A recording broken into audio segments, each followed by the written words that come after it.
I'm Berks County Commissioner Christian Leinbach, and I want to welcome you to our Commissioners Board meeting for August the 20th of 2020. Please note that if you want to make any comments, you can do so by either posting your comment in the live event Q&A for Microsoft Teams, or posting your comment in the YouTube or Facebook comment area. If you want to comment on a specific agenda item, you need to put that information in right away, because that is at the beginning of our agenda. Again, that is only to comment on a specific agenda item. If you do that, that does not preclude you from a comment at the end of the meeting. Again, if you want to comment, we need your first name, last name, and the municipality where you reside. As always, we're going to begin with a moment of silence, followed by a pledge to the flag.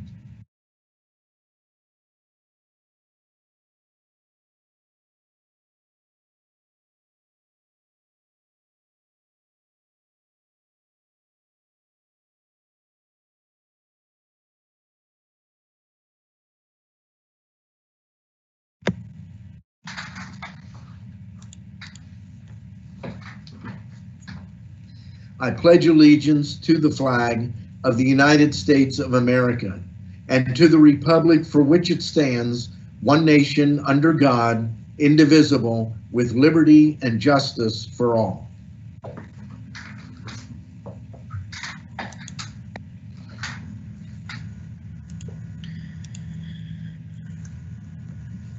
So do we have Pam Shupp ready on the call? Pam is joining us, or trying to join us. She is the Vice President of External Affairs of the Greater Reading Chamber Alliance, and she is going to provide an update on recent economic development data. And I see the note that we don't have her on yet. Here's what we're going to do. I would ask the IS folks to simply notify me when Pam is available, and I will fit her in at an appropriate time. In the meantime, we will go ahead with the agenda.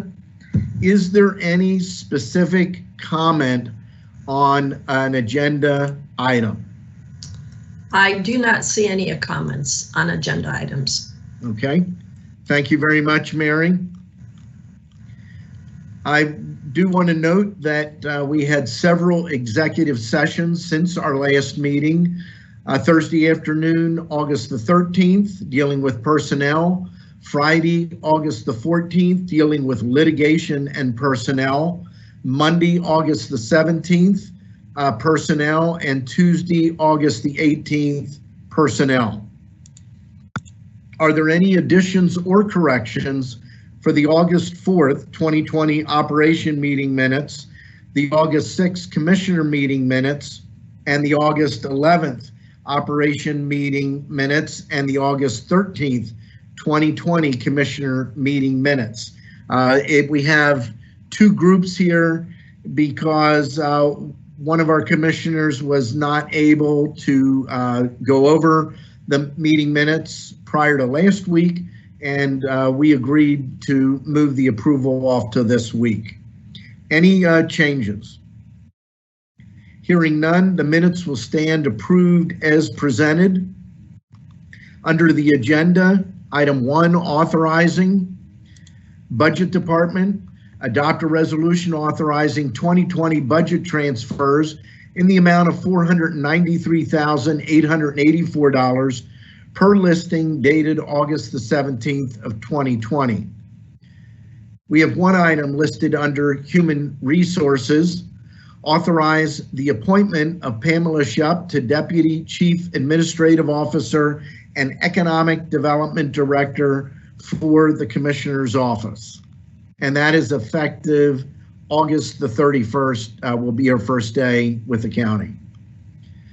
Purchasing, we have one item, adopt a resolution amending a resolution to correct the unit price for line item 150 to reflect the vendor's bid price as follows. This is Foods Galore out of Pennsauken, New Jersey, and the corrected overall price is $154,845.07. We have several items listed under the commissioners. Item A, adopt a resolution authorizing Brandy Nider, Acting Director of Berks County Children and Youth Services, to execute the affiliation agreement between Lock Haven University and Berks County Children and Youth Services, establishing a relationship with Lock Haven to provide its students with clinical experience related to the Lock Haven's baccalaureate program in social work for a one-year period effective August 20th of 2020. Item B, adopt a resolution authorizing the chair to execute the agreement between the University of Pittsburgh of the Commonwealth System of Higher Education on behalf of its School of Social Work and the County of Berks, establishing a relationship with the university to provide its students a clinical work experience program with Berks County Children and Youth Services for a term commencing August 1st of 2020 through June 30th of 2022. Item C, adopt a resolution authorizing the chair to execute the county grant agreement for the GEMS program, funds Commonwealth of Pennsylvania Department of State for reimbursement in the amount of $2,825,096.40 for the 60% of the amount for the purchase of certified voting equipment. Item D, adopt a resolution authorizing the chair to execute the stormwater controls and best management practices operations and maintenance agreement between the County of Berks and Bern Township pertaining to the Berksheim Boiler Room project. Item E, adopt a resolution authorizing Brandy Nider, Acting Berks County Children and Youth Services Administrator, to execute a letter of support on behalf of the Children's Alliance Center to the Pennsylvania Commission on Crime and Delinquency, Office of Research, Child Advocacy, and Safe Schools for State Act 28 of 2014 for calendar year 2021. This grant will be used to pay the 50% of the Vice President's salary, the service fee to maintain the interview recording system, the National Children's Alliance Track Statistical System fee, and the NCA membership fee. Item 2, let me just pull up here. Motion authorizing execution of contract agreements and amendments as furnished by the contract coordinator as set forth on the attached listing dated August the 18th of 2020. There are a total of 11 contracts. There's one with human resources. There are three with mental health and developmental disabilities, one with the library system, one with facilities, one with the Department of Emergency Services, and one with the Children and Youth jointly with juvenile probation, and 3 with Children and Youth Services. And then finally, item 3, a motion to ratify and confirm payments is set forth on the Controller's Office voucher listing dated August the 18th of 2020 for the week ending August the 20th of 2020, and the payment of electronic transfers and employee payroll. Motion to approve the agenda as presented. Second. The motion has been made and seconded. Is there any discussion? Hearing none, all those in favor signify by saying aye. Aye. Aye. Opposed? The motion is carried. With that, we do have Pam Shupp with us on the phone. Apparently there were some technical issues. So we are going to go to Pam Shupp. She is Vice President of External Affairs of the Greater Reading Chamber Alliance, and she is going to give us the economic data report for Berks County. Pam, welcome. Thank you so much, Commissioner. Can you hear me okay? Yes, we can. Wonderful. Sorry that I could not be with you virtually today, but please accept my voice report. I'm really pleased this morning to be able to present you an update on the Greater Reading Chamber Alliance activity for the past several months. And though we've been faced personally and professionally with very challenging circumstances, Berks County has remained a place where businesses are looking to locate. It's also meant that we've had to up our communications game. And whereas I used to say that I just need to sell Berks County on paper, and then when we get them here, I can really sell them, that strategy isn't really in play right now. So GreaterReadingSites.com is our primary digital presence, and we showcase the available commercial and industrial properties in Berks. And I'm here to tell you that it works. Soon after we went to remote working, I was contacted by a site selector who was considering Berks for the client. They had found both locations they were considering on GreaterReadingSites.com. So after holding a phone conference with the selector and sending some additional information, they quickly honed in on a site that met their needs in Berks County. So Project Carrier is now in a due diligence phase on a site in Berks County that is zoned for industrial use, will bring jobs to Berks County, and will contribute to our economic growth during these challenging times. I've also been featuring commercial and industrial properties on Greater Reading sites on LinkedIn to promote their availability. Also featuring, because it's just as important as attraction, featuring our own local Berks County companies. I post in Made in Berks Monday, where I feature local businesses and entrepreneurs to, number one, promote supply chains and customer base within Berks County, and number two, to promote successful companies in Berks County, because when we're working on business attraction, companies want to locate where companies are already successful. On the business and attraction side, in terms of projects, there is a project that is occupying some space in a over 230,000 square foot building. They were an existing Berks company that needed to expand, and we were at risk of losing them. Very happy to say that they'll continue operations at their current location, but will also be expanding, resulting in 65 new jobs that are in the $21 to $29 an hour range, and it's about an $80 million investment in that facility. The only reason that we have not mentioned that by name is because they are going to be receiving some assistance through the Commonwealth, and those announcements will come directly through the governor's office. You may also recall that Carbon Light Recycling, which is located on Route 61 in Muhlenberg Township, so if you haven't been out there, what you've seen is the construction of a building that's about 270,000 square feet. The grand opening is scheduled for September, and that job count total is going to be around 130 jobs. They are hiring now. They had already filled some management and engineering positions, but they are definitely looking to hire employees now. That was another project where the total all-in investment is about $80 million. Of course, you've all heard about Amazon locating in Berks County, and that's really come with a lot of questions. And part of that, I think, has been because Amazon didn't just choose one location in Berks County. They actually chose two. So by the time this year is out and into the beginning of next year, what we're going to see is a footprint for Amazon that is about 1.6 million square feet in Berks County. And I'd really like to be able to tell you right now that I can tell you that very specific job number, because it really has ranged between full-time and seasonal. But I will say that that is definitely in the 1,400 person hiring range. And we're going to be working with all of our partners, the Workforce Development Board, Commuter Services, the South Central Transportation Authority, because we need to support businesses as they're locating here to make sure that they can hire the talent that they need. And of course, our choice is that they hire Berks County residents.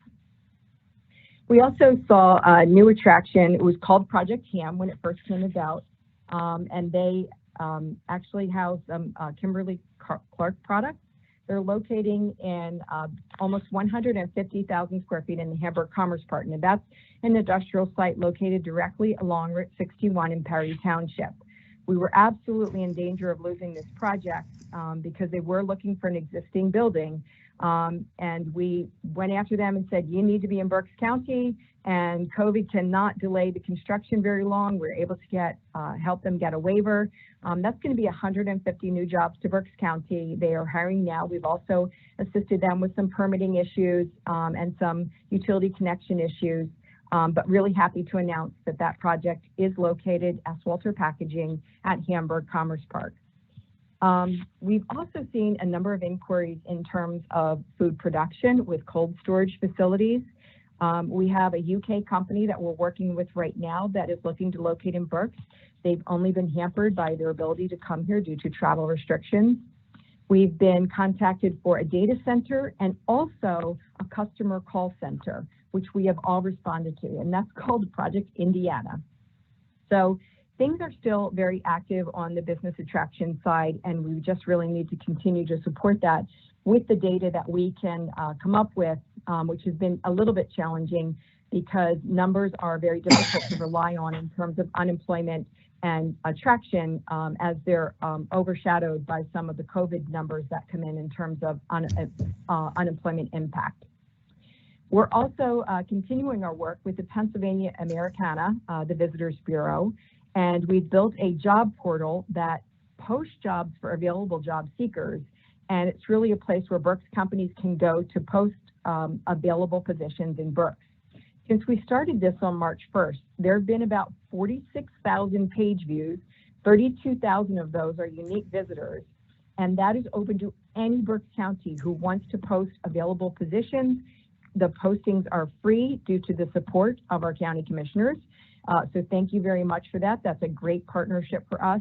We just want to provide the best possible opportunities for job seekers in Berks County, but also to make it not quite as painful for our employers to be able to locate the talent that they need. There's been a lot going on in downtown Reading. Erin Gantz, who's our Executive Director of Downtown Revitalization, has been working on with the consultant on the reauthorization of the Downtown Improvement District to figure out what that future can look like. And of course, we're also part of the restoration of passenger rail to Berks County and really talking about the interconnectivity, intercity connectivity that will be meaningful for Berks County and why this is different when we've looked at this before, about what we might be able to do to bring that back to Berks County and then really have a permanent infrastructure and asset as we continue to recruit talent to Berks County. There's been a number of land developments underway, the Buttonwood Gateway project, which is over by the Buttonwood Bridge. There is a remaining piece over there that is available for development. It's a little less than a 6-acre site. And then GRCA also helped the city to obtain some environmental remediation so that the Delaware Valley Development Company could move forward with some residential townhome construction over there, working in conjunction with Habitat for Humanity and also with the Delaware Valley as the developer. A number of things happening in Bern Township as well. Of course, we're aware that the Epler Schoolhouse was moved in early July. G&T is continuing their land development plans there. That's a company that was originally recruited to Berks County by the Economic Partnership, our predecessor, and is now expanding on a significant footprint also in Bern Township. And if you haven't seen it, construction on the UGI training facility is well underway. So it's about a 40-acre site. It'll be anchored by an almost 50,000 square foot training building, but then they will also have a number of additional facilities out there so they can provide their employees with hands-on training experiences in real life situations. So that's a really great win for Berks County to have them locate there. I also just want to add that loan activity has been very robust, especially for agribusiness. There were 6 recently approved agribusiness loans by the PETA board, the Pennsylvania Industrial Development Authority.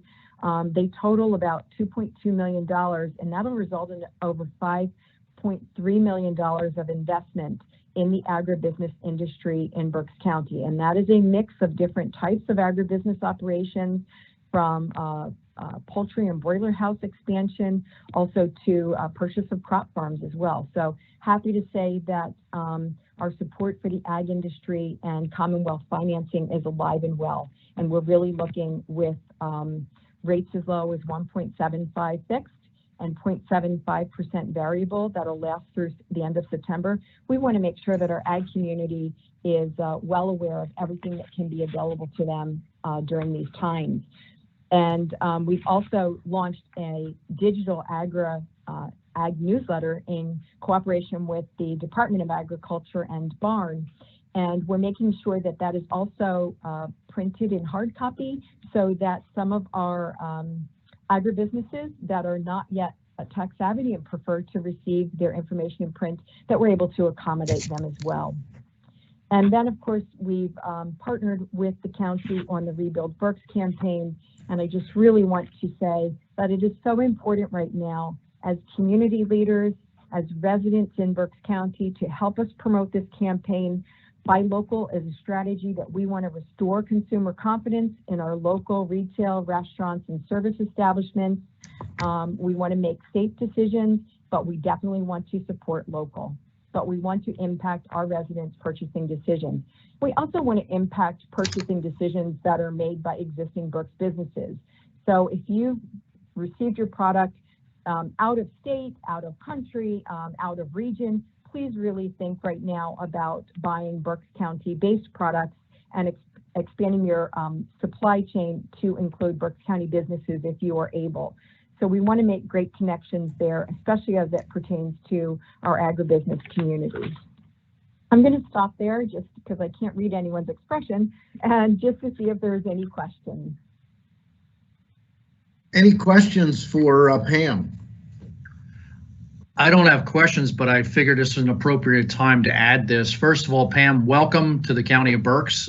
We've known each other for probably 15 years, and I think it's just a great addition to our staff here, and you're going to do great things to help us move the county forward, and also economic development working with us. Along downtown improvements, BARDA last night approved moving Pagoda Apparel to our vacant storefronts at the BARDA Transportation Center, right aside of the Veterans Affairs Office. It looks like he will be moving in and making renovations October and probably up to speed by the end of November. Presently, he's located, I think, on South 6th Street, a small storefront, but this will give him 3,000 square feet to really expand his business. So there's a small business entrepreneur who's really getting a real good opportunity to have a real great footprint in downtown Reading. And in the paper the other day was an article about the Amazon facility up in Charlottesville, and unfortunately it was misreporting that Dave Kilmer, the chair of the executive director of the South Central Transit Authority, BARDA, said it's not possible to run a bus there. There's a lot more to it than simply saying, can you run a bus out to Charlottesville? We are still struggling with staffing issues, hiring enough drivers. Not all of our drivers are back from work and COVID-related issues. We're still running a Saturday schedule, but there has been consistent dialogue with Amazon. I actually spoke to them 2 days ago and want to continue to engage them in conversation. One of the proposals was to run a bus from the Cabela's drop on Route 61 out to Charlottesville. But again, Amazon is a 24/7 operation, 7 days a week, 1,200 employees, and then during seasonal push, like 2,400 to 2,600 people. We're going to stay in touch with Amazon regarding where people are applying for positions, what zip codes they're from, what their transportation needs are. We also entertain the idea of them helping to support it financially to run an experimental route that way. So we want to be here to help as South Central Transit Authority and BARDA to move employees back and forth to Amazon. And again, I didn't want people to think that BARDA slammed the door on Amazon. That's the furthest thing from the truth. We just need to work together and figure out if we need to move people from the greater Reading area up to Charlottesville to this employment opportunity, and we'll do everything we can. but understand we're under a little constraint right now.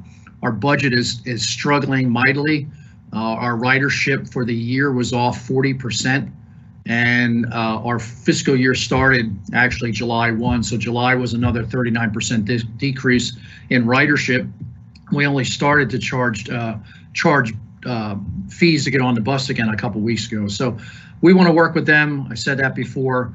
I just think that was a poor article as it was composed, that BARDA basically said we're not interested, but we want to definitely be there and help them as much as possible, as we do every other employer in Berks County as BARDA, because 70+% of the people that get on buses are going to work.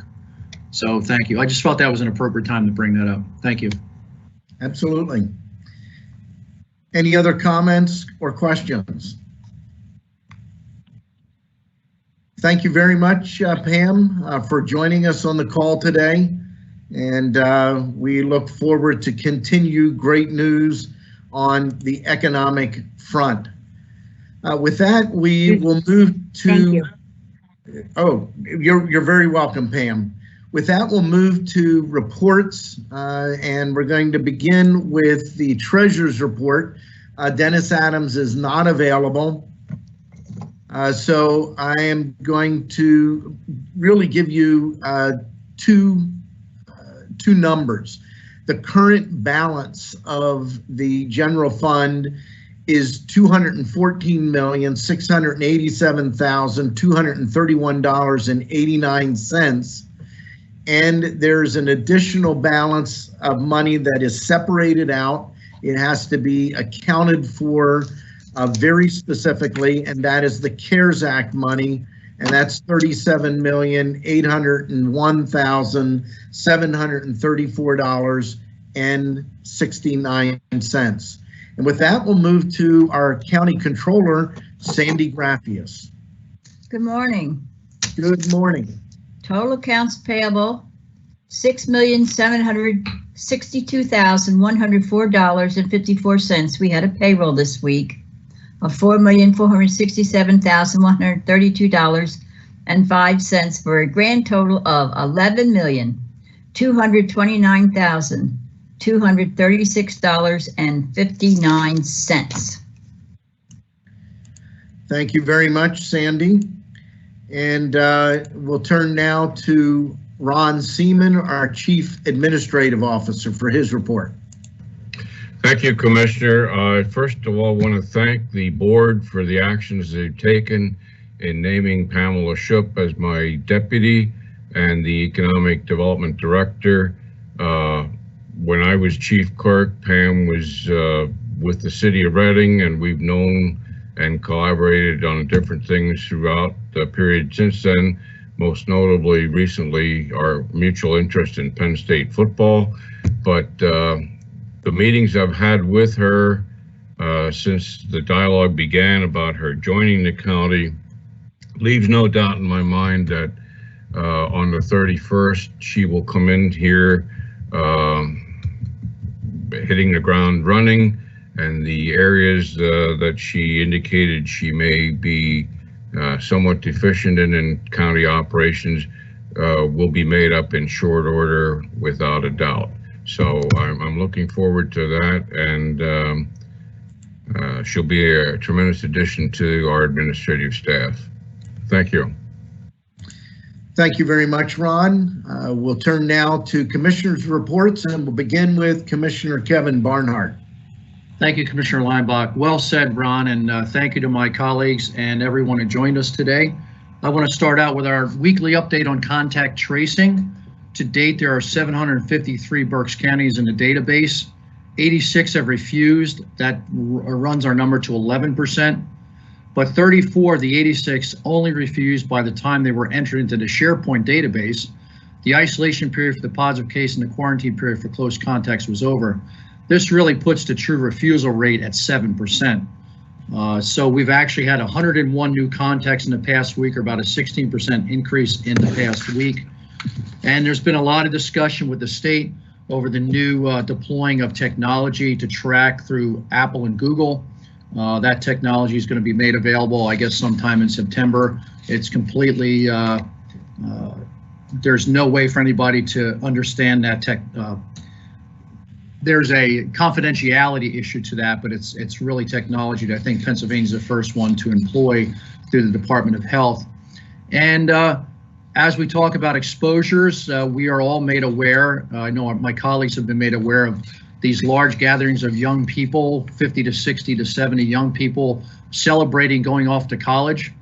That has resulted in at least 10 positive cases and multiple contacts identified with each positive case. So we still have to be mindful of not just wearing our masks, but the public distancing, and not thinking that anyone's immune to the virus.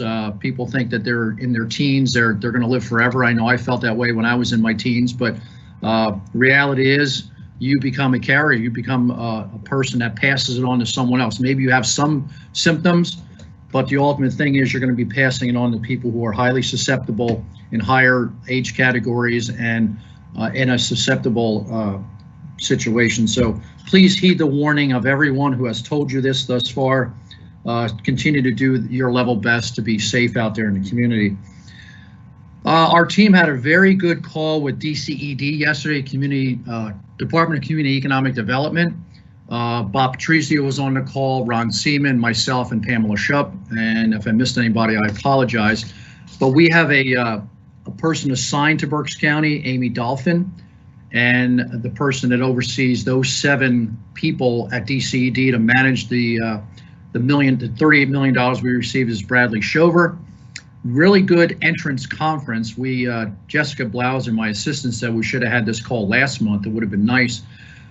So we're going to have to send a status report to DCED September, October, November, and December as to the expenditures of CARES Act money, which gives us a comfort level that as we are expending money, to make sure to double check that we spent that money appropriately as we're putting it out the door. One thing we learned, that as we see almost every day, there are continuing to come out of Harrisburg allocations of CARES Act money for specific purposes, not CARES Act money that came to the county. If there's any balance left over November 30th in any of those accounts, that money will be pulled back in and distributed to the counties. So get a load of this. December 15th till December 30th, if for some reason there's any money left over, the counties would have to spend that by December 30th. So we'd almost have to queue up some other things that were not reimbursed or not covered or accounted for in the beginning. But here's an example. The small business loan program was funded with $225 million, but had $1 billion of need. Now that doesn't mean everyone qualified, but the actual ask was $1 billion. We hear a lot about the hazard pay. There were 10,000 applicants for hazard pay. Between 300 and 600 are actually going to get any money out of the hazard pay. There was vaccine money in the CARES Act allocations, that's all gone. And there was money allocated to museums and zoos and things of that nature. So if there is going to be any money, I don't see it as a huge amount of money, but it was interesting to find it out. So for me, and I think Ron and Bob, and we had Whit O'Brien on the call, our grant coordinator for us, it gave me a little more peace of mind to understand that they're going to be checking us as we go forward and kicking back to us if we did something that was not meeting their expectations. So the assumption that we were going to be audited next year is not true. It'll obviously be reviewed by our single audit, but we are not going to be in fear of waiting for a year or two and finding out that potentially we sent money to the wrong person and they didn't qualify and they would have to return that money. So that's good to know that they're going to be spot checking us as we move forward September, October, November, December. I'd like to switch to census. I know we had our weekly media event yesterday and it was well covered by the Red Eagle. Thank you, Karen Shuey, for that great article. Just wanted to remind people that the deadline to complete your census online is September 30th. So you certainly have plenty of time because it takes you probably at most 10 minutes to fill out the form. We are still trying to pull up those numbers in some of our smaller communities and more specifically in the city of Reading. Thank you to the Reading School District, to the Hispanic Center, to Reading City Council and the administration for really pulling this thing up and really making this the #1 focus between now and September 30th. There are areas where we are less than 50% response rate. They will again receive another questionnaire, a physical questionnaire. Since the beginning, there have been almost 7 postcards and response things sent out to people. So we really have to push this effort. And some of the concern that you see in the news and on TV and in the newspaper is how to identify a census taker. People are not apt to answer their door. We want to encourage people. They are properly dressed. They have an ID badge. They have it with their photograph on. They have all the official, if somebody knocks on your door says I'm from the census and they look like me and the way I'm dressed, they're not a census identifier.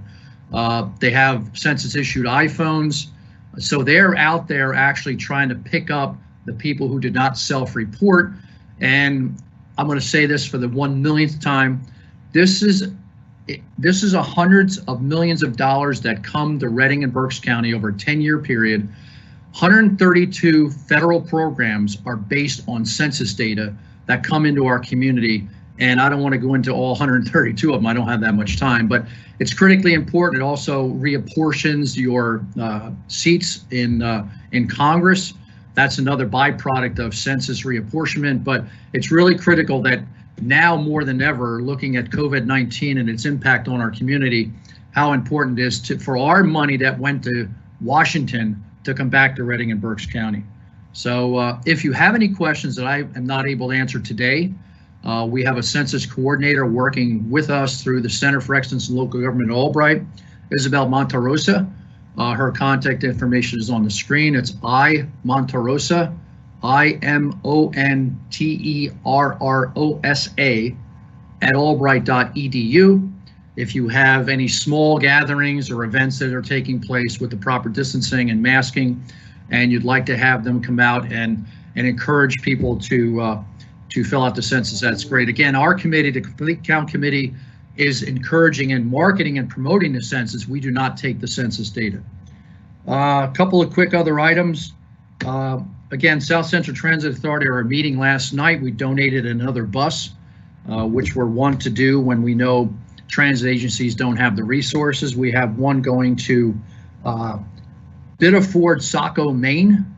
So if you ever get up to Maine and you're on the coast for vacation, you may be riding a former BARTA bus back and forth along the Maine coast. It's good we're able to do this to help out our brothers and sisters in other transportation agencies.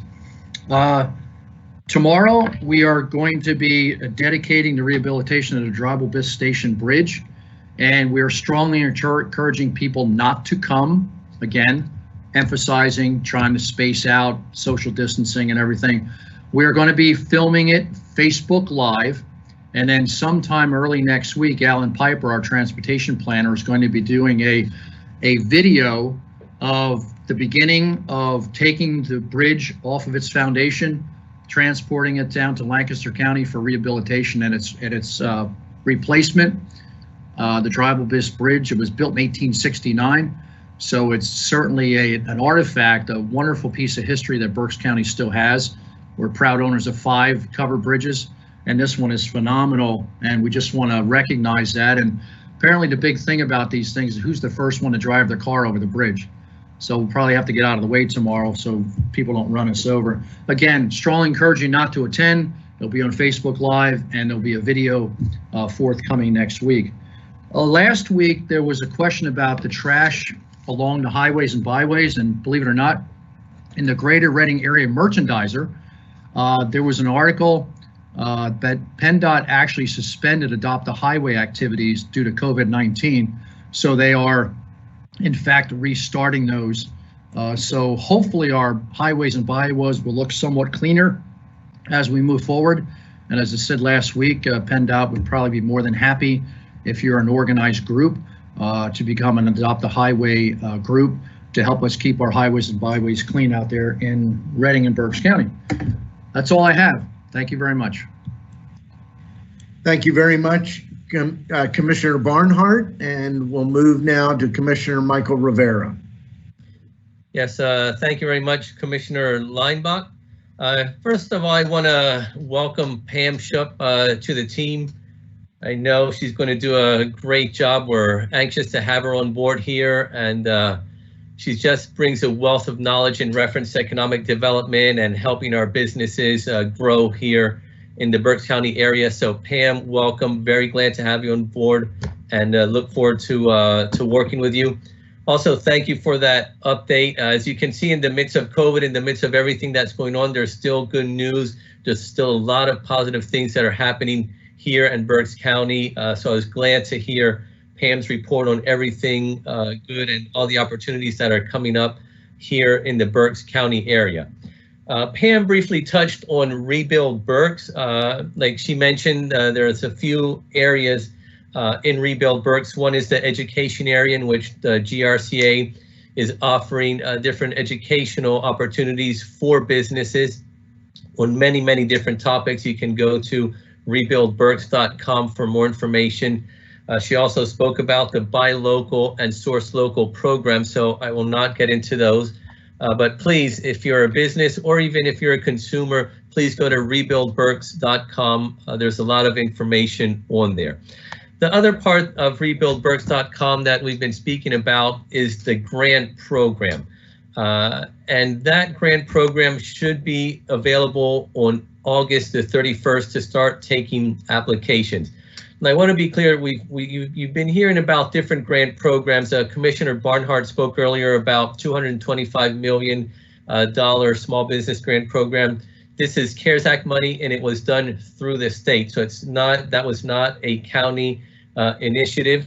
That was a state initiative. And I believe in Berks County, there were about 100 or so recipients of that grant money. But the grant that the excuse me, the county is putting out with CARES Act money starting August 31st is very similar to that program. You will go to the Community First Fund website to apply for that. The link is not live yet, so please do not go there. We will let you know more details on that once it's up. But this program is available for businesses with gross revenues up to $3 million and up to 25 employees. In some cases, it could be a little bit more based on the gross revenue. But it's a great program. It is not a first come, first serve program.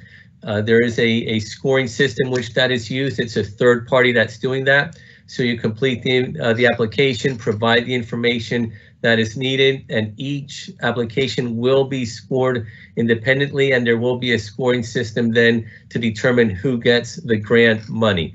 So please, if you are a small business or if you know of anyone that has a small business, please let them know this information.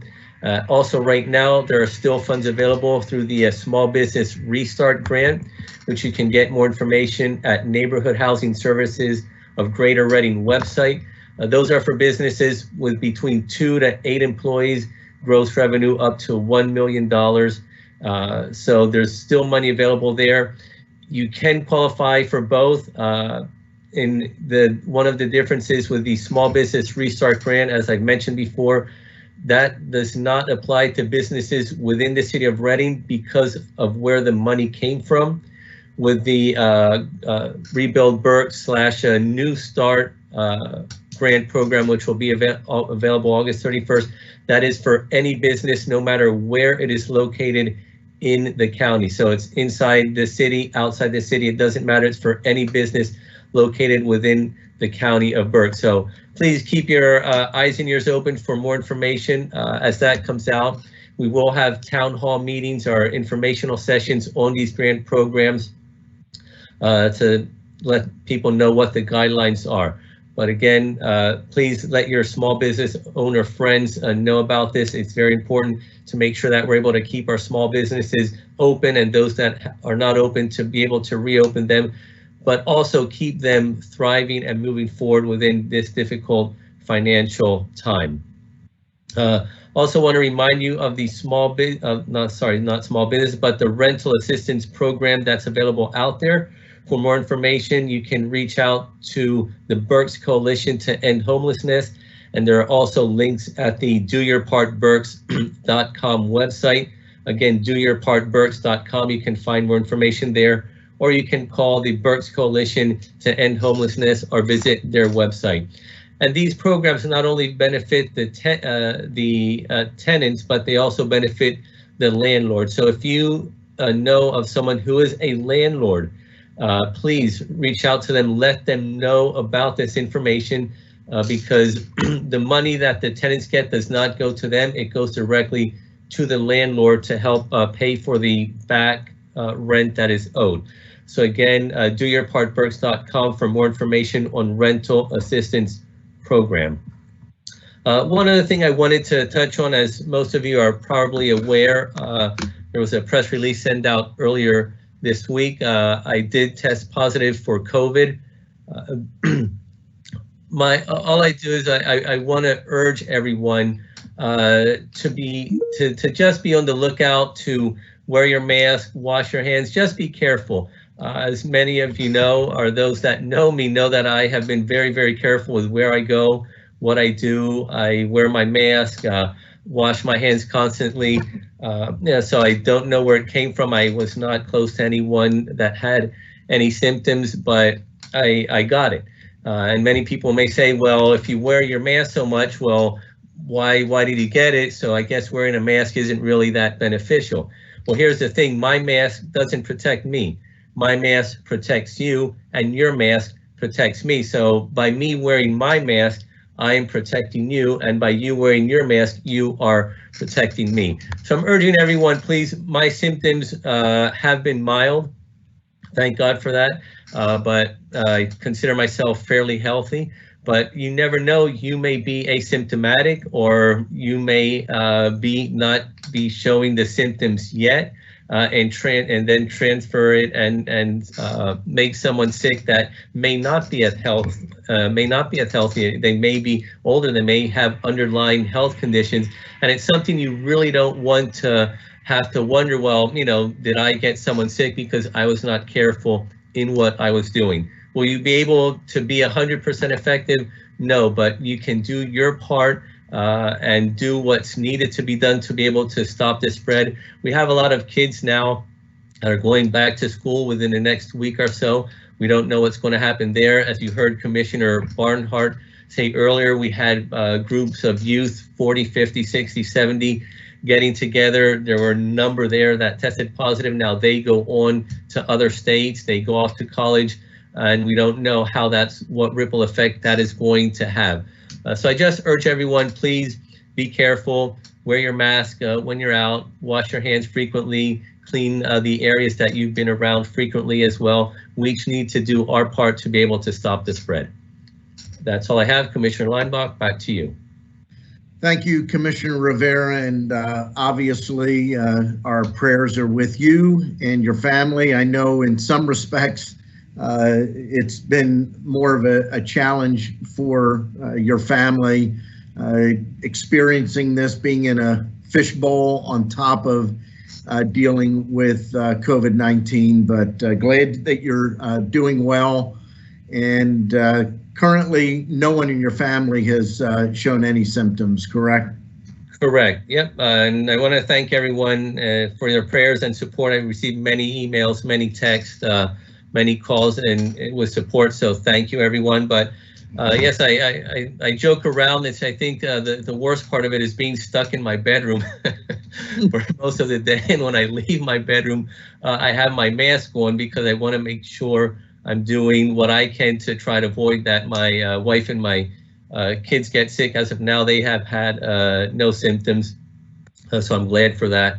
Because I know once it goes, starts getting around, then it can just prolong things in the household. But yes, so far so good. Thank you. Well, great to hear that, and we'll continue to keep you in our prayers. Several items. I too want to congratulate Pam Shupp. Pam and I met back in the very early 90s, probably around 90, 91. I've worked with her in a variety of capacities, but most of the work I've done has been within the economic development arena, even before I was a commissioner, when she went to what was first called the Berks Economic Partnership, and then changed to the Greater Reading Economic Partnership, and then merged in with the current Greater Reading Chamber Alliance. Very excited to have her on board as we go forward. Just note, we didn't talk about it today. It was in the press release. We have a line item that has been in our budget on economic development in partnership with the chamber since well before I was a commissioner. And we are funding this position out of that line item. So this is not adding any additional cost to bring Pam Shupp on board. She was funded out of that line item through the chamber. She's now being funded for that, or through that line item, but as an employee effective August 31st with the county. Each week I try to give an update on data relative to COVID-19. I'm going to do that today, but I also want to note that going forward, starting next week, we will be having Brian Gottschall, the Department of Emergency Services Director, presenting a more Berks-centric report at the beginning of each commissioner's meeting. This first page, I'm not going to go through all the data, but this is COVID-19 data. Some of it is broken down for the entire Commonwealth, some broken down to the county level. This link is already posted on Microsoft Teams, and I believe our IS folks are also going to post that link on the YouTube comments area and the Facebook comments area. I focused primarily on this report. This is the Pennsylvania Department of Health Early Warning Monitoring System dashboard. Want to highlight the latest numbers. These were updated, and always want to check this date.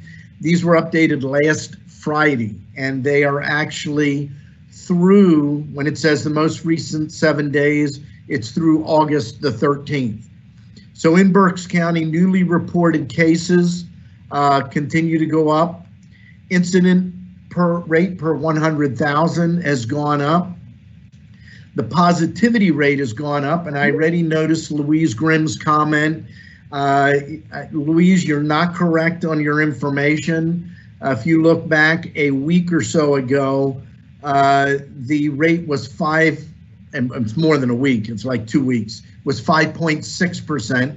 And what's more important is to understand these numbers are smooth. So you can have a day that is dramatically higher than this, but that is not valuable. We often say one day does not make a trend. A trend is when you look at 7 and 14 day periods. So the rate is up, it's at 5%, but it has been higher than that. We're not at a new high at this point. Hospitalizations are continuing to go up in Berks County. The use of ventilators has gone up in Berks County, and this is actually a more significant increase. We've been below 1% for some time, or not 1%, below one ventilator for some time, so that's gone up. The ER visits are down. Again, I want to highlight, I'm not going to go into this information going forward. Brian Gottschall will be presenting the information and data that he believes is most pertinent. One of the pieces of data we're trying to pull together is the recovery rate. Several weeks ago, we had Dr. Deborah Powell on from Reading Hospital. She's an infectious disease doctor, and she also oversees the infectious disease group at Tower Health Reading Hospital. and she noted that the recovery rate at that time at the Reading Hospital for COVID-19 was over 81%. The last thing I want to touch on is that yesterday I was able to participate in a event. Pull this up here. If I can find the photo, here it is. Up at Berks Park 78 in Bethel, right off of Route 501. This is another project. It is a 1 million square foot warehouse. Schlauch Inc. This is Barry Schlauch right here. One of our local contractors is doing the site work. It was great to be able to be part of that. It represents about 150 construction jobs and about 400 full-time jobs. This is next to the PetSmart and the Dollar General right on Route 78. Just want to say congratulations. North Point is the developer, and Blue Rock Construction is the contractor. And as I noted, Schlauch Inc. is doing the site work. And with that, we will move to public comment. And Mary, if you could take us through the public comments, I would appreciate it. Tammy Keener, Spring Township. Commissioners, you are beholden to all people of Berks County, not just the liberal left. Having drop boxes all over the place is going to lead to fraud. There is one drop box at the County Services Center that is guarded and open Monday through Friday during business hours. There is no need to have any other drop boxes sitting all over the city that are not guarded. Everyone's polling places are open on election day from 7 a.m. to 8 p.m. November 3rd. There are by far enough time to cast your vote. If you go to stores safely, you can go to your polls safely. Please do not allow drop boxes all over the county that are not guarded. We know this will lead to fraud. We are grateful for all of you to do your job with integrity. Sam Brancadora, Bern Township. Good morning, Commissioners. I'd like to comment on drop boxes. Mail-in ballots can be requested up to 50 days before the election. This is more than enough time to receive an application and receive a ballot and put it in the mail.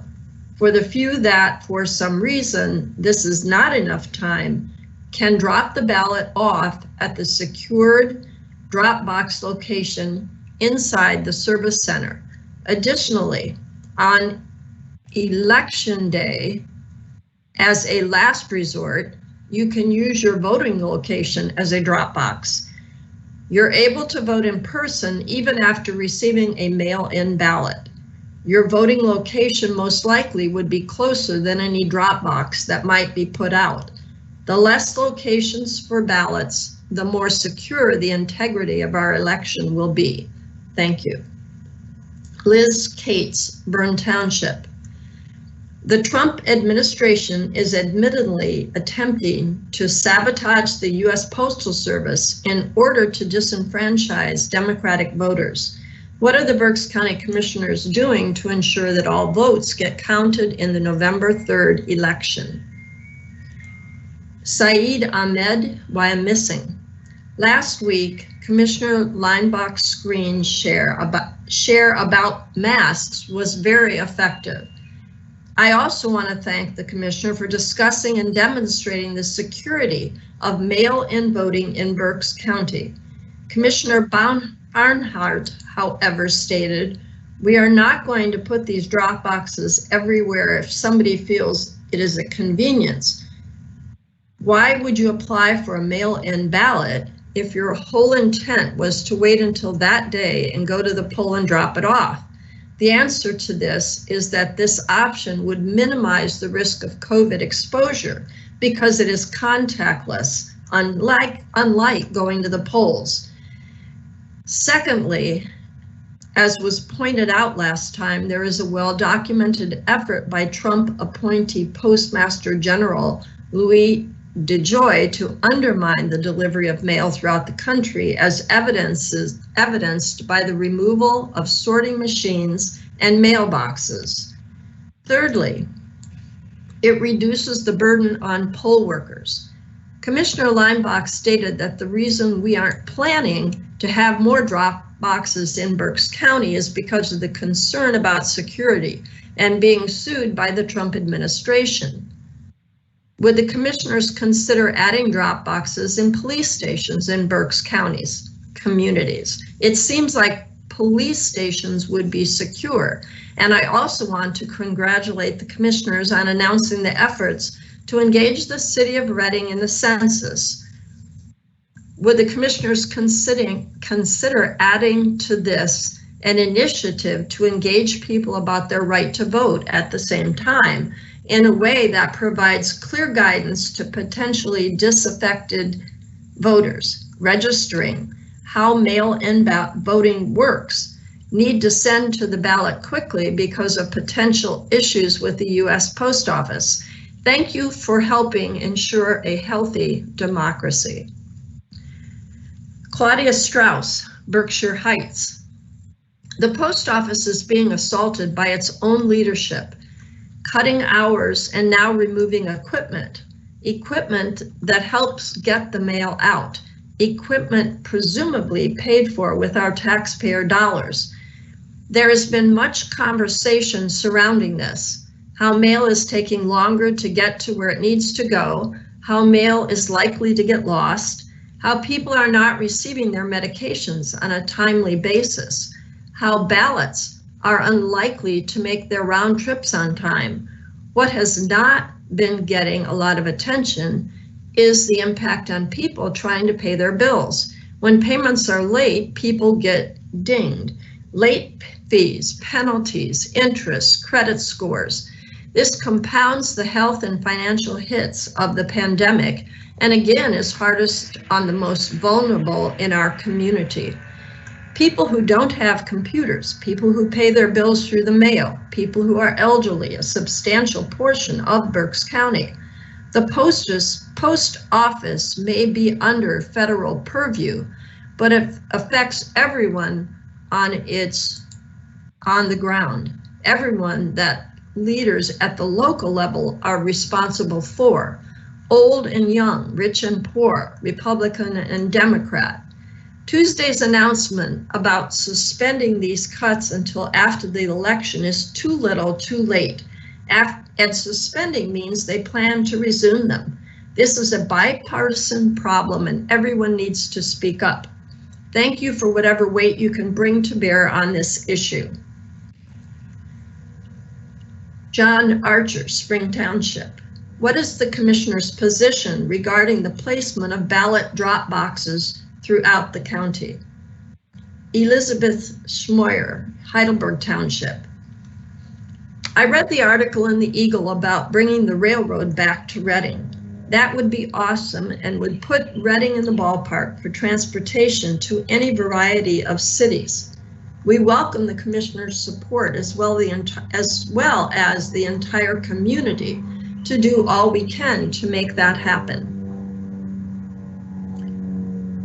Jane Palmer, why I'm missing. First, my sympathies to Commissioner Rivera and his family with best wishes for a speedy recovery. My question concerns ballot boxes. Last week, you made it clear you were going to allow the one drop box in the courthouse, but no more due to anxiety about getting sued by the Trump campaign. Put another way, this means that without even a fight, you are choosing to be intimidated by the bully in the White House at the expense of your constituents. In Philadelphia, city commissioners set up mailbox-style drop-off spots for ballots ahead of the primary. Drop boxes were personally emptied and collected by election officials, not by the United States Post Office. And these same officials expect to set up similar drop boxes for this election, despite a lawsuit from the Trump campaign over the practice in Pennsylvania. There are close to 500,000 people in Berks and a lot more acreage than the city of Philadelphia. Will you commit to working with Secretary Kathy Brockbar to overcome the undemocratic and purely partisan obstacle of a potential lawsuit so the people of Berks County can exercise their right to vote, especially during a pandemic and while the Postal Service is under siege? Lou Spencer, Reading. It is becoming clear that the post office is not going to deliver our bills on time. Not the ones that are supposed to arrive at our homes and places of business in times for us to turn them around, and not the payments we send back to arrive by the dates they are due. Bills, mortgage payments, rent payments, credit card payments, etc. Are companies and mortgage holders and landlords going to waive all the penalties, interest fees, and increase in interest rates when payments don't arrive on time? And what about the credit rating companies? Will they be lowering our credit scores because the post office is underfunded? This is already happening. It is unfair. And that is too weak a word for this unintentional but easily predictable outcome. And more, an unconscionable misery for those struggling to hold on. We might not be able to change the course of the post office. We should, though, protect people who handle their finances by mail. What is this community going to do, and how will you lead them? Thank you. Louise Grimm, Wyomissing, PA. Dear Commissioners, the positivity rate in Berks has ramped up and is now well over the safe levels we were hoping to achieve to prevent a resurgence in our area. Reopening has led to more cases, which was predicted and has occurred not only here in Berks, but all over the country. Your colleague, Commissioner Rivera, has become another victim of COVID despite taking precautions. A lot of people are not wearing masks when out. Some schools are resuming classes in person. The virus is not going away and flu season is upon us. Your admonitions to wear masks are falling on deaf ears.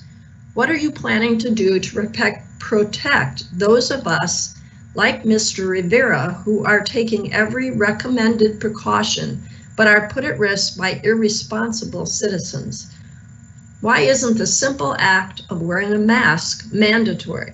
I protect you, you protect me, which will allow businesses to reopen, kids to return to school, and the economy to flourish once again. Henry O'Leary, Kumru Township. I'm concerned about the mail-in ballots making it in time. First, there isn't just one trip that needs to take place, nor only one period of time that has to be captured in addition to the processing time at the election office. There are 4 separate potential mail trips required for each ballot. Here's the sequence. 1, ask for an application.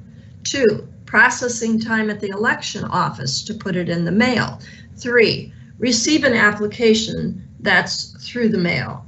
4, fill out the application and send it back. That's through the mail. 5, processing time at the election office to determine if you qualify for a ballot. 6, processing time at the election office to put the ballot in the mail. 7, receive an actual ballot. That's through the mail. 8, fill the ballot out and mail it back. That's through the mail.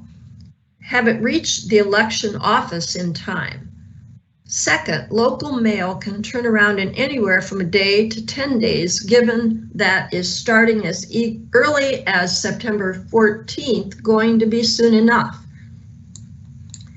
Third, Governor Wolf is asking for a three-day mailing window for ballots date stamped on election day. Given that local mail often takes longer than that, even when there is no election, 3 days surely isn't long enough and could well disenfranchise some of us. Thank you.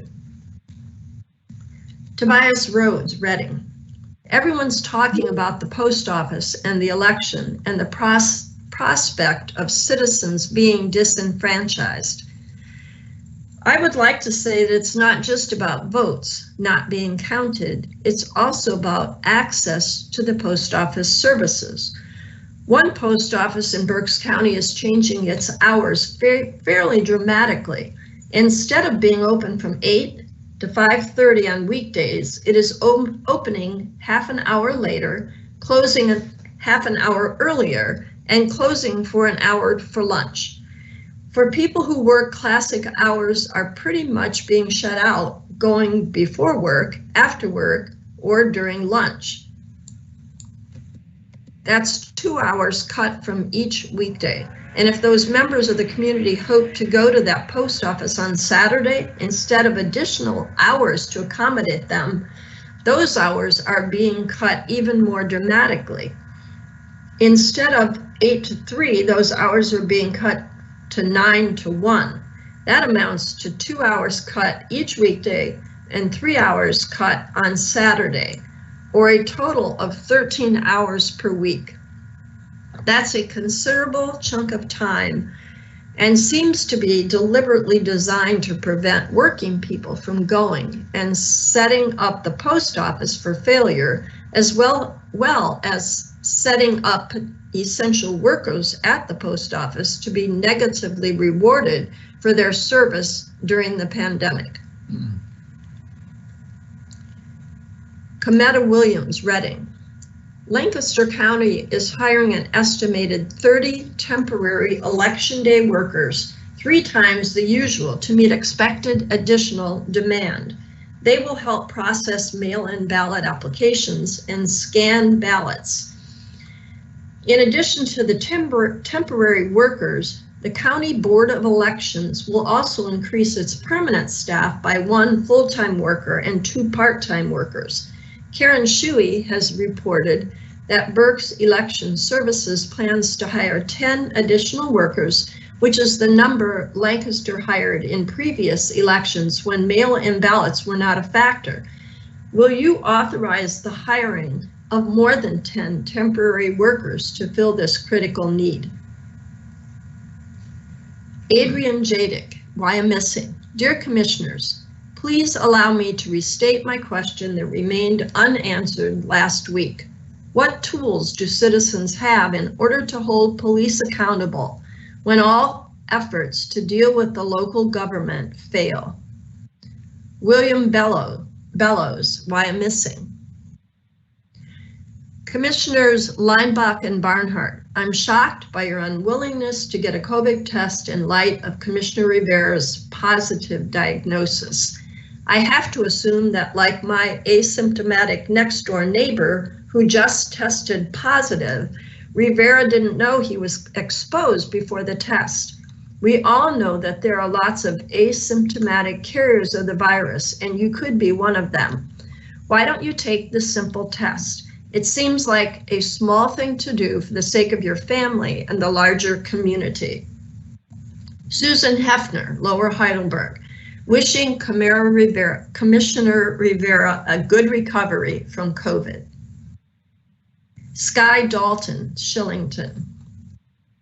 There are 1.5 pages worth of sheriff's sales listed in today's classifieds in sports sections, pages D5 and D6.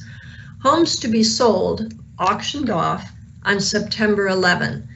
This is the beginning of a tsunami of people losing homes. Unfortunately, classified sections doesn't list evictions of renters, so scale of that apparent, yet most likely also happening now. The only evictions that appear in the classified are those whose storage units, all of the contents are being sold, also at auction. This has been happening throughout these months, but volume appears to be increasing. What are you going to do to protect Berks Countyans from losing their homes during this terrible time?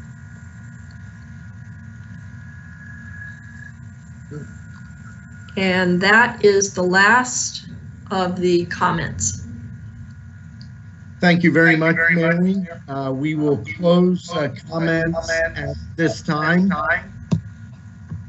And I want to give an opportunity to my colleagues if you'd like to respond. I'll try to capture, thank you. I'll try to capture all the questions or statements regarding the elections. Yes, there is dueling lawsuits, the Trump campaign and the Democratic State Party. The one dealing with the Trump campaign focuses on drop boxes, harvesting of ballots, and poll watchers. We are actively involved and engaged in these lawsuits. Fact of the matter is, we really, even if we wanted to put drop boxes out on the street, we couldn't until these things are cleared up one way or the other. I am adamant, I shouldn't say we, I am adamant that the drop box at the services center, not the courthouse, is more than adequate for people who want to drop them off. I am not willing to put drop boxes out with the risk of being found in a court of law to be inappropriate, nor do I want to stage somebody out there for what, okay, so we put somebody out there for 8 hours a day, someone's going to say, well, that's not good enough. Hey, somebody's going to be out there but not be there on Sunday. Hey, I wanted to drop it off at 4 o'clock on Sunday afternoon. You just can't manage these remote drop box locations and think it's going to be done with any integrity. Again, I've said this many, many times before. If you applied in the spring an application for a mail-in ballot, you got a mail-in ballot for the June 2nd, and you will get one for November 3rd once the ballots are certified. You can apply for an application anytime. You can do that right now. You can apply for an application for a mail-in ballot. When the ballots are certified, they will go out, and I know in the primary I had more than adequate time to fill it out and get it back with the Postal Service. So I think people are making more out of this than is necessary about the time it takes to fill out a mail-in ballot. And I've said this before and I'll say it again. If you want to wait till the last minute, shame on you. Then if you wait till the last minute, you can, let me clarify this. You can go to your poll and hand them that ballot, but they will spoil that ballot and then you must vote on the machine. So you've kind of defeated the purpose of, hey, I'm going to do a mail-in ballot so I don't get anywhere near the public. But when you walk into your own poll, could be a very tight space, could be a tight quarters, you hand that ballot and you can't just walk away. It's not a drop box. You still have to vote in the machine, or you didn't vote at all. The question about Lancaster County, one, they are much larger than we are in population. I think that's a little bit of a misstatement. We are intending to hire 10 people to work in election services every day between now and the end of December. We will add additional people like we did in the primary when the interpreters were not as busy as we thought they would be. We actually employed them upstairs to scan in ballots, open up the envelopes and so forth. You have to understand, we're hiring 10 people through Debbie Oliveira and her staff. Thank you for doing a tremendous job, Debbie and your staff. There's a social distancing issue. We can only put so many people in the office. They have to be separated. They have to wear masks while they're at work. We can't just say, hey, let's turn around and hire 100 people and fit them into an office that only fits an additional 10 people. So again, there's a lot of this hubbub out there about the Postal Service and mail-in ballots and all that kind of thing. I'll say it again, may not be for the last time. If you want to vote by mail, apply, get the ballot, turn it around, drop it off, or put it in the mail. You'll have weeks upon weeks for that ballot to get to election services in Berks County. Last but not least, a lot of information out there regarding Commissioner Rivera's having COVID-19. And again, I wish you and your family the best, Michael. We have not been in proximity to each other since I can remember. Everything we've been doing for months now has been remote. I don't remember the last time I physically saw Commissioner Leinbach or Commissioner Rivera, but I want to say something. Whether or not I have a test done is no one's business but my business and my family's business. There's a thing called HIPAA. And if you ask me why I didn't have a test, it's my family's business. It's my wife's business. It's my business. So let me just say something to you. If in fact I went to get a test, I wouldn't make a public pronouncement. Michael chose to. I feel as though that's my personal business, whether I tested negative or positive. I know I'm a public official. I've been a public official most of my adult life, but there is a separation between what we do for the public and how we serve the public and my own personal medical condition. Again, I'm not criticizing Commissioner Rivera. I think in his world, he did the right thing. Thank you. You wanted to make it public so people can see that it can afflict everybody. And I made those comments in the paper. It knows no boundaries. But again, let's understand people have personal privacy. And when it comes to medical privacy, that's really to someone's rights. I mean, we all talk about the Constitution of people having rights. Well, that's my right to decide whether or not I want to share that information with the public. Thank you. You're on mute.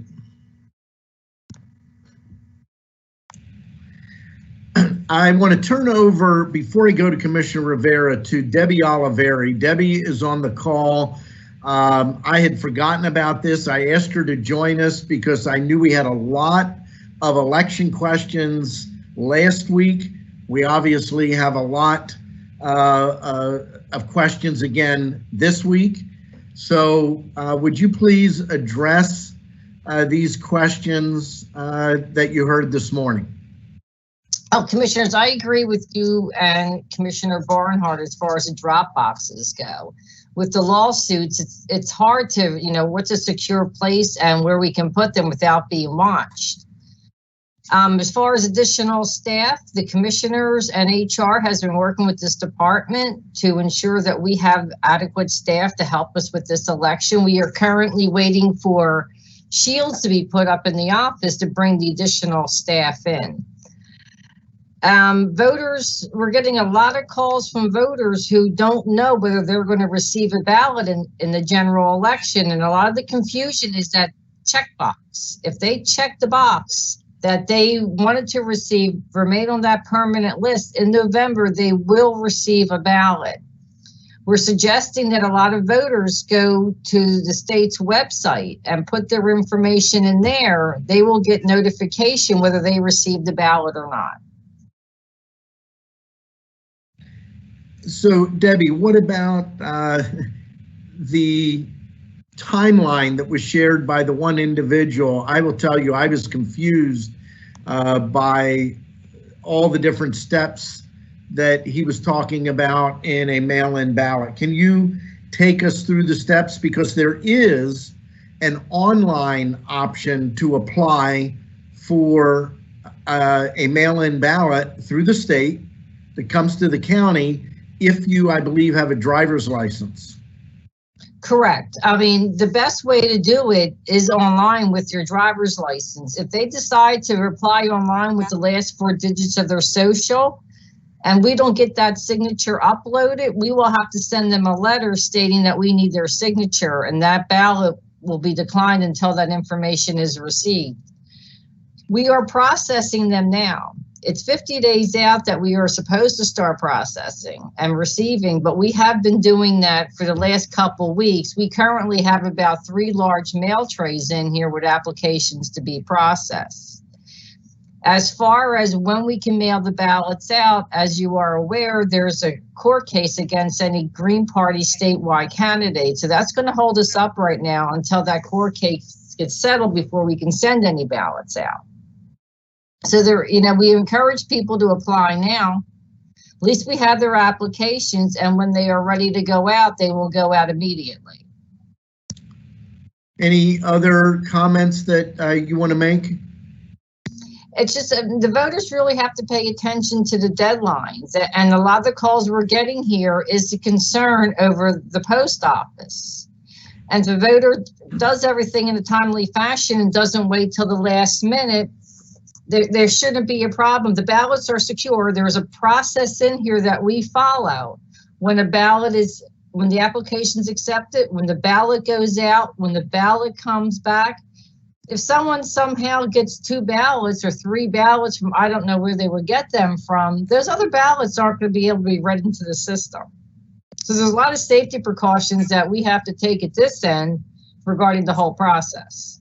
So if somebody tried to fake ballots and put in multiple ballots under the same voter, or a deceased voter that never requested a ballot, what are the safety precautions in place to make sure that those ballots of the deceased voter or multiple ballots under one voter are not counted? Well, as far as the deceased voter goes, we get records updated from the Department of Health. And once we get those records, those voters are marked deceased. So, and the state's even though they're still listed on the voting roll. They are just marked as deceased, correct. If a ballot, I mean, there have been times where a voter requested a second ballot because they never got their first ballot. That correspondence is canceled. And then another correspondence is issued indicating they were received a second ballot. If that first ballot comes back, I'm not able to record it until because I canceled that correspondence. So a lot of voters then won't mail back their second ballot. So then we cancel the second correspondence and able to read the first correspondence. So we're only going to get one ballot counted for a voter. I hope that answers your question. Yes, and then one final area. Can you talk about what position is your department in relative to necessary personnel and equipment to appropriately process mail-in ballots, absentee ballots, and do everything you normally do relative to a presidential general election? We have 15 terminals that the Department of State sent us here for additional support staff in this office. And as we mentioned, due to COVID, we are currently waiting for the plexiglass to be put up on the cubicles and to safely have it in this department for other people to come in. So we do have the equipment. HR is looking into the personnel to staff us. Do you believe you will have the personnel necessary to appropriately and securely deliver the 2020 general election in Berks County? From the support of the commissioners and the support of the county, I believe we will have what we need in here to pull this election off as we did in the primary. Okay. Anything else you want to add, Debbie? No, it's just, voters have questions, call. Don't believe everything you read on social media. If you have a concern about it, call the office and, we can help you out with your questions. And what's your number? 610-478-6490.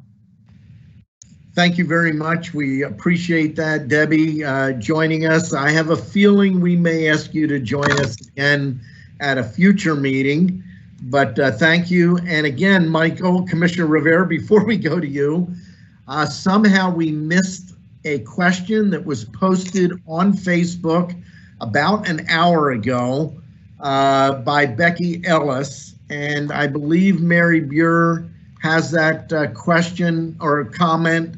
Can you please read that, Mary? Yes. I'm sorry, Debbie, can you stay on the line? Because I have a question for you. Okay. Yes. Okay, Becky Ellis, Reading, good morning.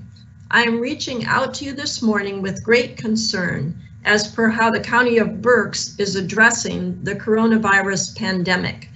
We as a society have had the mantra of cover your cough drilled into us from the first day we have stepped inside a classroom.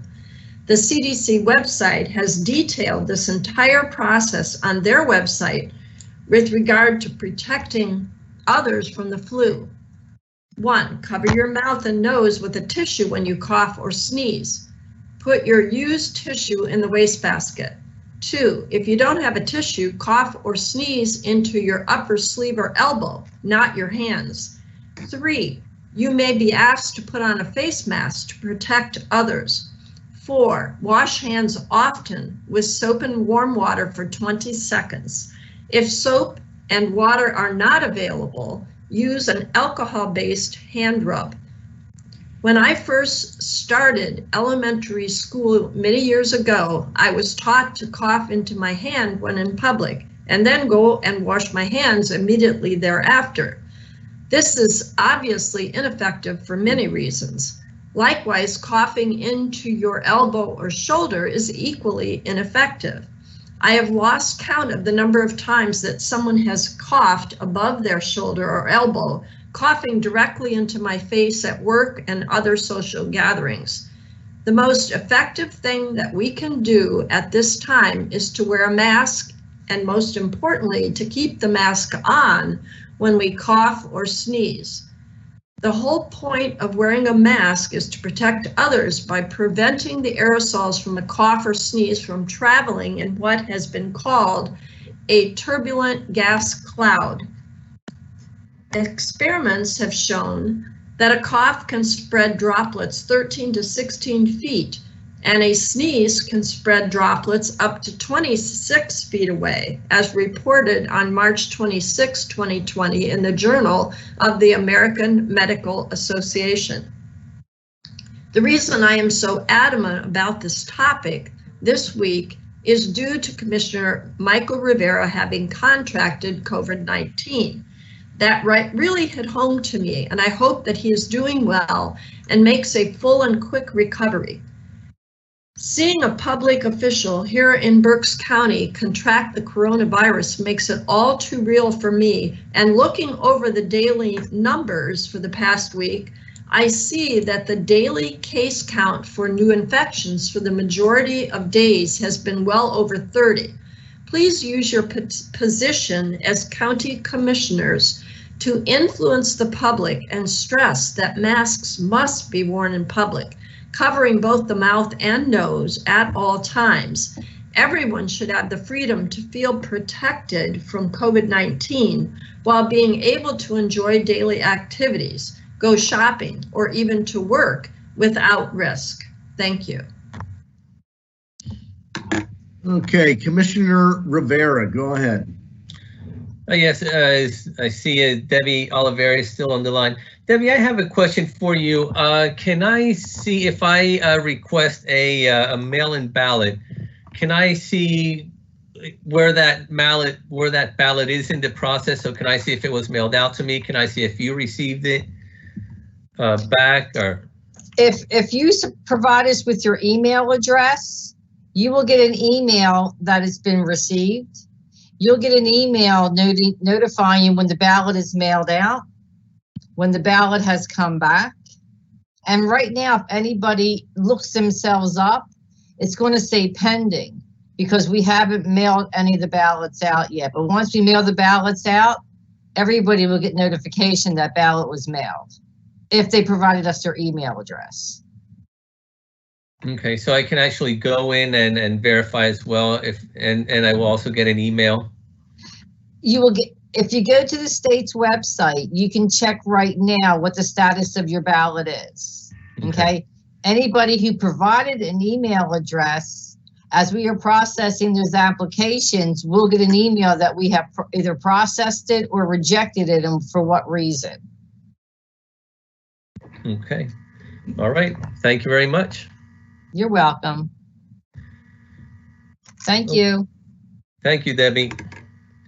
A few comments here. I want to thank Jane, Susan, and Becky for your well wishes. As like I had mentioned earlier, I am feeling a lot better, and as of now, no symptoms for the family, and hopefully it'll stay that way. So thank you for your well wishes. And touching on the use of masks, if you look back since the beginning, all the commissioners have always pushed the use of the proper use of a mask, the washing the hands, the social distancing, and everything that goes into that. We cannot, as commissioners, mandate or obligate anyone to do that. What we can do is what we have been doing, which is recommending it, asking people to do so, sharing our stories, sharing the stories of others, doing as much marketing as we can to make people conscious of the importance of doing everything they can to help protect the spread. And we will continue to do that. It's something that we feel very strongly about. It's important that people feel safe going out to the stores, going out to restaurants, going out to do different things. And I know there's a group that, especially the younger crowd, at a younger age, we feel invincible. So we go out, we take more risk. I think as you start getting older, you start feeling less invincible, and your risk taking in certain areas is a lot less.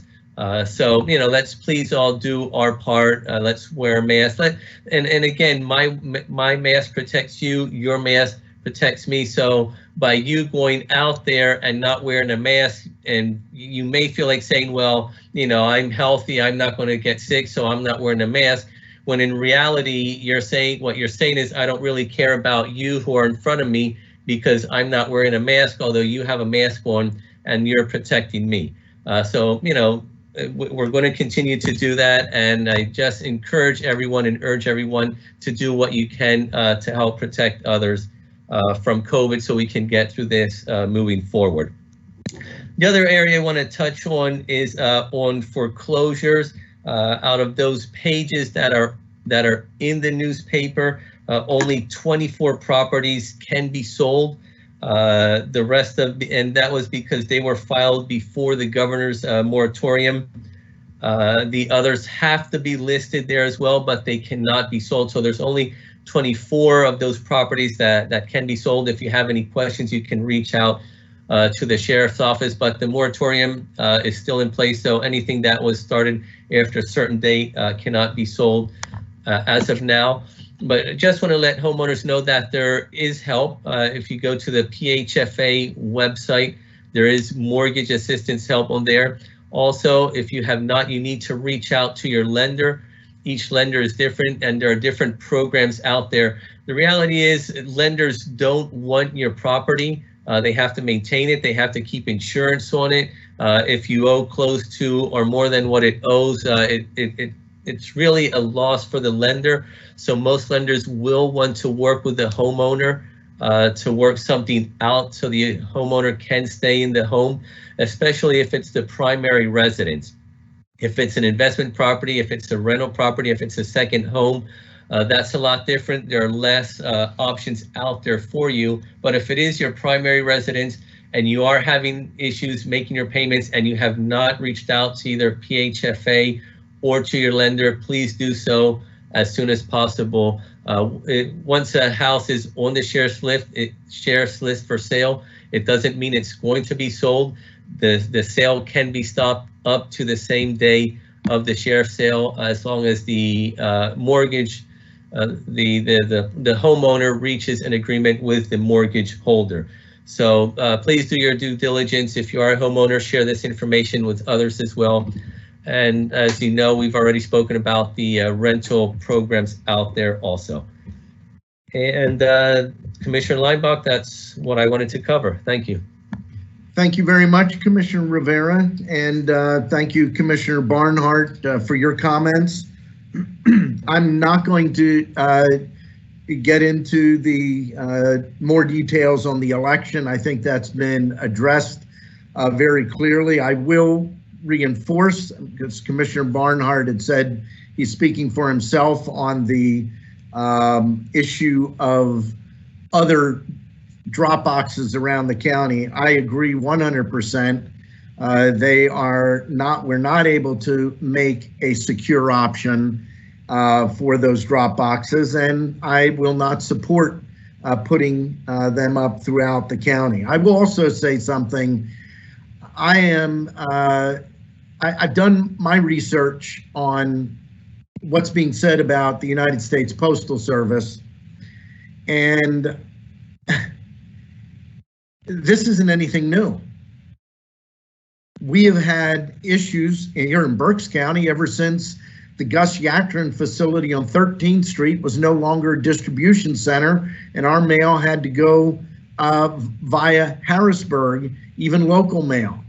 This is not a real issue. And I know that nationwide it's become politicized, and I normally am not political, but what we're hearing is the prepared excuse in case Donald Trump wins re-election. That's how I see it. There's $10 billion in the CARES Act set aside for the United States Postal Service, and so far, it's my understanding, they have not tapped into those dollars. So I do get what's going on, but it gets somewhat tiresome hearing the same thing week after week after week. I'm very confident in our election department, our staff, and their ability to deliver secure and reliable results election after election. They did it in prior years, and they will continue to do it here in 2020. Passenger rail. This is something that I have strongly supported for a number of years. About a year ago, I talked about a new study that was being launched, and some people criticized my support of it. I explained that there were some fundamental changes over prior studies, but those changes were more significant than I could have even imagined. I've looked at the current data as recently as the end of July in a virtual presentation, and what makes this study completely different than any of the other studies is every other study was looking at rail service between Berks County and Philadelphia. This rail service is rail service from Berks County to New York City and Berks County to Washington, D.C. via Philadelphia, a single train. We've already have seen the data on the financial costs. And what we're looking at right now causes me to be cautiously optimistic that this can be done in a 3-county authority, Montgomery, Berks, and Chester County, with no required funding from the counties or subsidy on an annual basis. We've looked at costs of 15 cents a mile, 20 cents a mile, 28 cents a mile. It is very, very promising. Discussions are going on with the other counties right now. Ultimately, the major piece to the puzzle is Norfolk Southern. Norfolk Southern controls the tracks that are needed between Berks County and Philadelphia. There is capacity to run both freight and passenger rail on those tracks, and it has been done in other parts of the country. Thames, which is the consulting group hired by the Chamber Alliance to put the study together, has in fact negotiated with Norfolk Southern in the past. So again, I'm cautiously optimistic.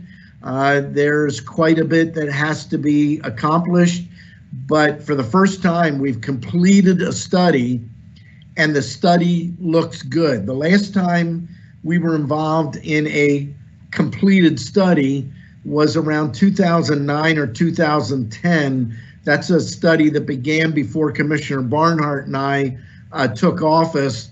And most people remember that one because it, in the study, it recommended that they raise the capital money to build the project by tolling Route 422. And that study was DOA. It never made it to its first public hearing, basically because all the legislators from Chester, Montgomery, and Berks County, if not all of them, a vast majority of them came out in opposition to it, and that plan died. So you'll see more on this. The Chamber Alliance has been very public over the last several months in sharing that data. Mr. Bellows had made the note about the unwillingness of Commissioner Barnhart or myself to be tested for COVID-19. I responded to Mr. Bellows online privately but I told him I would do so publicly. I don't have to be tested. I'm willing to be, but number one, I don't qualify. We are not allowed to have testing done for somebody who is asymptomatic and has no reason for a test. Number two, I have not been in close personal contact with Commissioner Rivera. I did not show up on his contact tracing. What is close personal contact? According to the Department of Health and CDC, it is being within 6 feet or less for 15 minutes or more. Doesn't matter whether you have a mask or not. I've not been in that kind of contact with Commissioner Rivera for many, many months. I can't think the last time. I will tell you, all three commissioners a week ago, Friday, were together. We were over at the Doubletree for the R3 graduation. We were masked and we were socially distanced. There's not an issue. I also agree with Commissioner Barnhart. It's interesting people make a demand, but HIPAA and medical decisions are a personal decision. I compliment Commissioner Rivera as a public official for stepping up and making it public that he was dealing with COVID-19 and also utilizing it as an opportunity to reiterate the need to take the proper precautions, masking, etc. There are several comments about what can you do to force masking, mandate masking. Let me share a word: freedom. You, as an individual, have the power to enforce masking to this extent. If you walk into a store and you look around and you see people aren't masked, leave.